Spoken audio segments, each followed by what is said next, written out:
고위공직자 범죄수사처가 김형준 전 부장검사를 뇌물수수 혐의로 재판에 넘기면서 70년 넘게 유지돼온 검찰의 독점 기소권을 깨는 첫걸음을 내디뎠다는 평가가 나옵니다.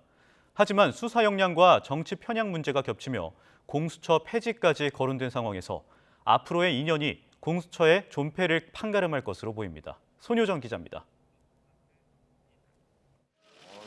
고위공직자 범죄수사처는 스폰서 검사로 알려진 김형준 전 부장검사를 뇌물수수 혐의로 재판에 넘기며 출범 1년 2개월 만에 첫 기소권을 행사했습니다. 1948년 검찰청법 제정 이후 70년 넘게 검찰이 독점해온 기소권에 처음으로 제동을 걸었다는 평가입니다. 그러나 공수처의 지난 1년은 수사력 부족과 정치적 편향 논란이 거듭되며 존폐 위기에 내몰린 시간이었습니다. 핵심 피의자에 대한 영장이 잇따라 기각됐고 무차별 통신조회와 위법 압수수색, 선별 입건 논란까지 불거진 겁니다.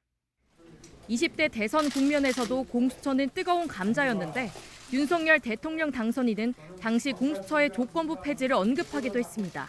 공수처가 계속 이렇게 정치화에서 벗어나지 못하고 근본적인 국민들의 회의가 있다고 한다면은 이 폐지를 추진하겠다.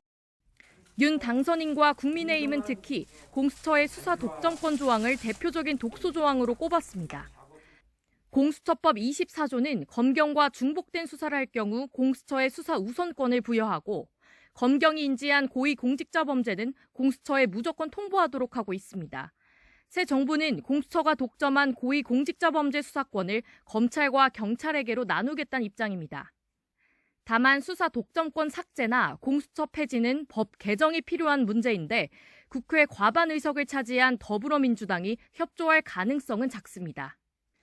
결국 22대 국회가 새로 들어서고 김진우 공수처장 임기가 끝나는 2년 뒤까지 공수처 개편이 쉽지 않다는 게 일반적인 관측입니다.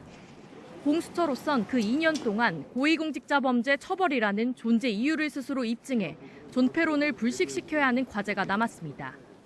우선 1호 기소 사건인 김 전 부장검사 사건에서 유죄 판결을 이끌어낸다면 과거 검찰의 무혐의 처분이 잘못됐다는 것을 밝혀내는 셈인 만큼 공수처가 유죄 입증에 모든 힘을 쏟을 것으로 보입니다. YTN 손효정입니다.